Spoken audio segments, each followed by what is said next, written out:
Hello, I'm Peter Light, Superintendent of Schools for the Acton-Boxborough Regional School District. Thank you for joining me for a few minutes of your time to learn a little bit about the work of our schools and our proposed budget for FY23. This month marks the 2-year anniversary since the pandemic forced our schools closed. I think about this milestone and I'm struck by how our mission, along with our students' needs, has evolved during that time. So before I talk about our FY23 budget, I would like to share a little bit about our school's journey over the last 2 years. Our values of wellness, equity, and engagement served as a cornerstone for our schools throughout this time. But the traditional role that we served shifted 2 years ago, and we found ourselves focused on finding new ways to reach students and families, including bringing technology and services into their homes and meals to their tables. Learning was remote for a period of time, and then we focused all of our energy on reimagining all aspects of our physical spaces and health operations to make them safe for our students to return to in-person learning. 2 summers ago, our staff developed an entirely new school, curriculum, and programming for nearly 1,200 students and families who chose to remain home and learn remotely last year. As the pandemic evolved and we learned to operate safely with the virus, we've made a slow but gradual return to normalcy. We've been in person with most of our students since fall 2021, and last April returned to full-time in-person learning. This past fall, we were joined again by our remote students and families and have been operating successfully with all of our students since the start of this year. With new cases of the virus now in decline and an extremely high vaccination rate among our students and staff, we have been able to relax our mask requirement in our schools and take that next important step to give our students the normalcy they need and deserve. While I can't predict the future of the virus, and I know we will need to remain vigilant and flexible, we're on a path to a brighter future for our students. The pandemic and the last 2 years of school interruptions, though, hybrid and remote learning and health and safety restrictions in our schools and classrooms has had an undeniable impact on our students. The students who entered high school as 9th graders this past fall had their last full year of school as 6th graders in elementary school. And our current 2nd graders, this will be their first full year of elementary school without interruption.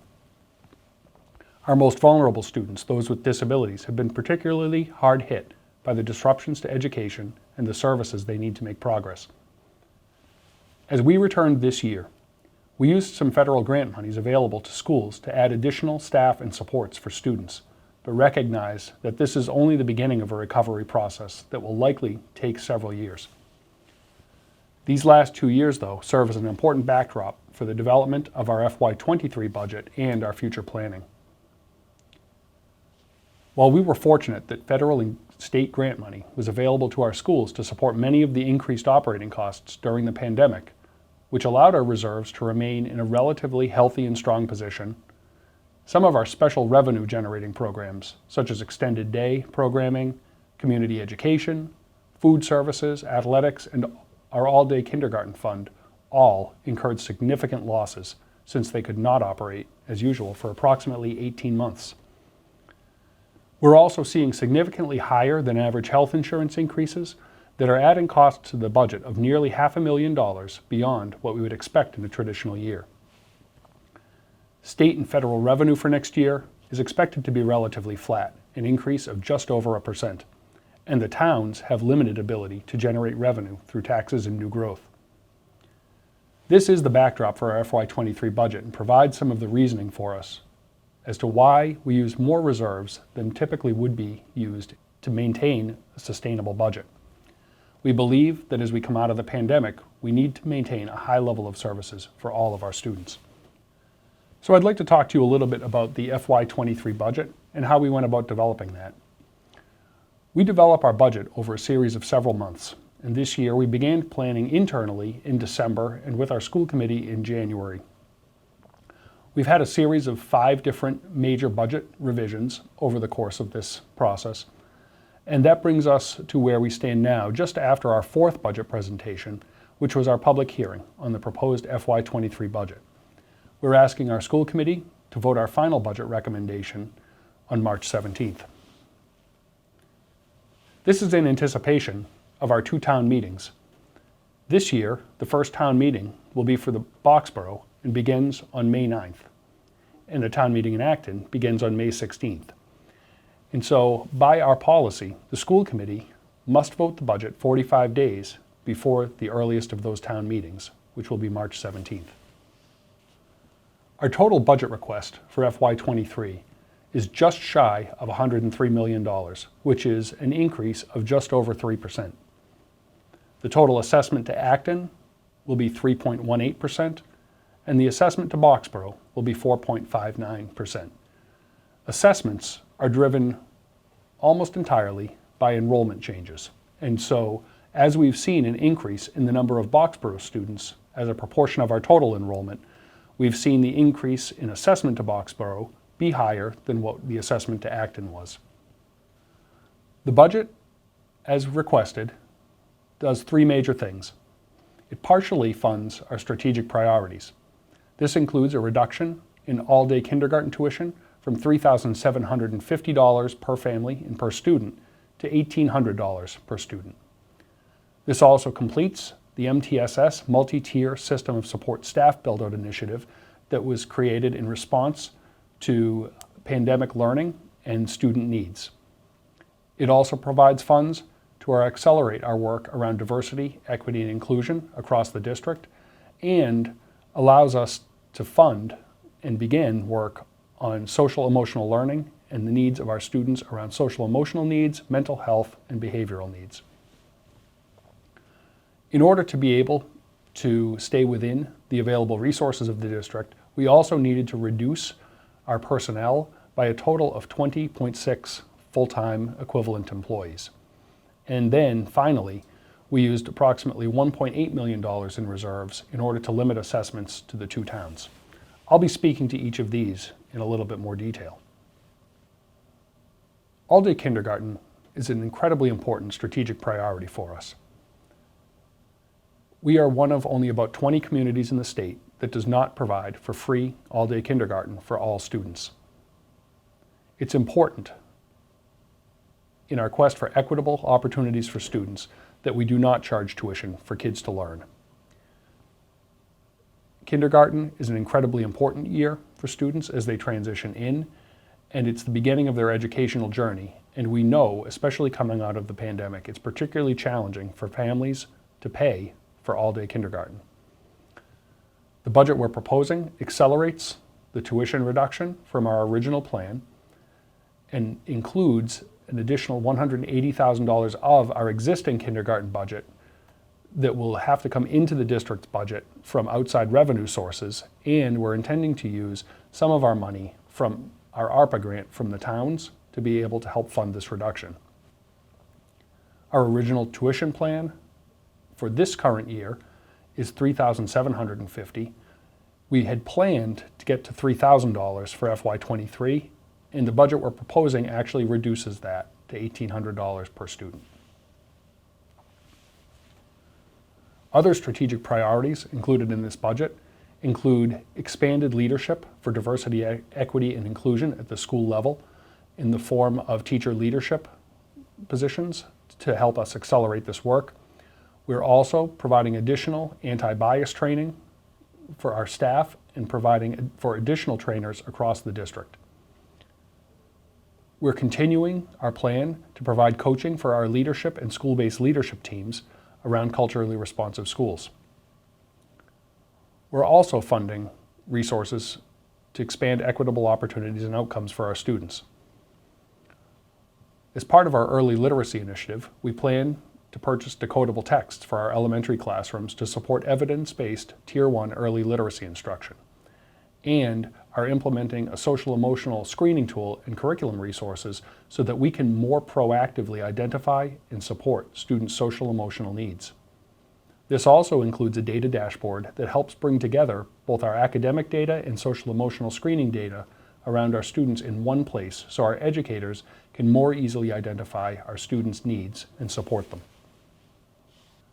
As we begin our important social emotional learning initiative, in addition to the screener I just mentioned, We're expanding our training in responsive classroom, which provides elementary educators strategies they can use every day in their classrooms to support students' social emotional needs. We are implementing and expanding advisory programs at the junior high school and need to provide professional learning for our educators to support students in those programs. And we're also providing additional consulting with a series of world-renowned experts on student behavior and mental health in order to make sure that all of our schools and school teams have just what they need to support our students to the greatest of their ability. Overall, the budget includes 7 new positions, and I'll explain why it's actually just 3 positions in a moment, but it also includes 27.6 reductions in staff, and I want to go through those for you. We have 3 new positions being funded in this budget. We have an elementary special education coordinator in order to make sure that we provide the highest level services for our students that they need at our elementary schools. We also have funded a literacy coach for Miriam and McCarthy Town schools, which remain the only 2 schools in the district that do not have that position. And we're also funding one English language educator in order to make sure that we provide the required number of hours of service for every week for our English learners in our district. In addition to the new positions that we're adding, we're also bringing back into the budget some of the positions that were funded through other outside resources.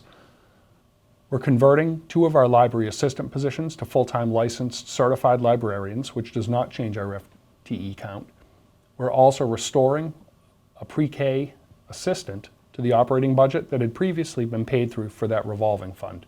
And as I talked to earlier, that's a function of the pandemic having depleted revolving funds so that we need to bring those positions back into the budget, which creates additional expense. Similarly, we're returning 3 of our AllDay Kindergarten staff from being funded through an outside revolving account into our operating budget as part of our AllDay K process. In terms of reductions to the budget, in order to meet the needs of the community's fiscal constraints, we're converting one of our assistant superintendent positions to a director of DEI. We're reducing 3.2 teaching positions at the high school. As enrollment has declined there, we're still able to maintain reasonable class sizes at that school. We're reducing a junior high teaching position.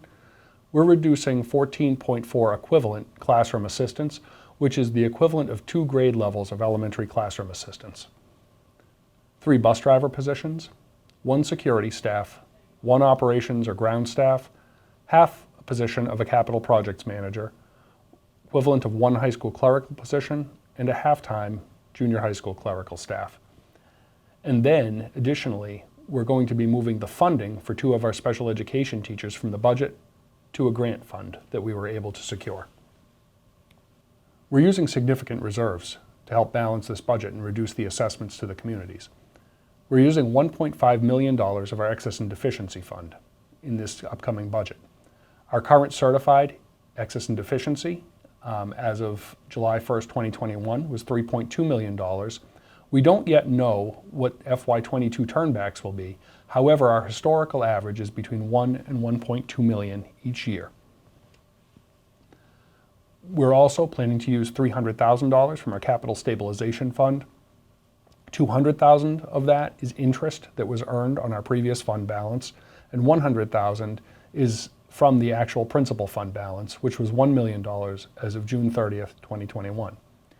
This equals our total of $1.8 million worth of planned reserves for this budget. Over the course of the last several months, we've been working to reduce the budget impact on the communities. As the requests came in from our school principals and various departments across the district, that would have resulted in a 4.71% increase as originally proposed in December. We reduced that to 3.69% as we presented that to school committee, which included a $1.7 million combination of reductions and additional use of reserves. And in the last month, we've been able to reduce that by another $1 million through additional reductions in reserves to get to our 3.19% budget request that we're proposing. To summarize, our budget is just shy of $103 million as a total request, which is a 3.19% increase from FY22. The assessment change to Acton is 3.18%, and the assessment change to Boxborough is 4.59%. I'd like to take a final moment to just explain how we get to assessments from our operating budget. Our total operating budget request is, again, $103 million, or just slightly under that amount. We know that our revenues from the state and other resources are $18.1 million, and we're using $1.8 million worth of reserves. That leaves the total assessment to the two communities at $83 million in total, which is 3.4% increase from last year. We then look at the rolling 3-year average of enrollment for Acton and Boxborough, and we've seen a shift from Acton to Boxborough in terms of the enrollment, where the Acton percentage of the enrollment has declined by 0.2%, and the Boxborough percentage of enrollment has increased by 0.2% over that 3-year period. We use that calculation to then calculate each town's assessment, and we're left with the $70 million assessment to Acton, which is 3.18%, and about a $13 million assessment to Boxborough, which is 4.59%.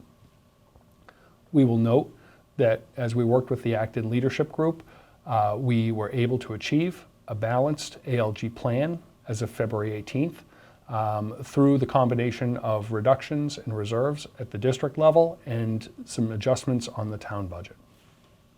So I want to thank you very much for joining me for this budget presentation. It was very important to us to explain some of the needs of our students and why we were making decisions to use additional reserves to help fund this budget, so that as citizens, you can understand the needs of our students as we balance that with the fiscal constraints of meeting the needs of our citizens. Thank you very much for joining me, and I appreciate the time you've taken.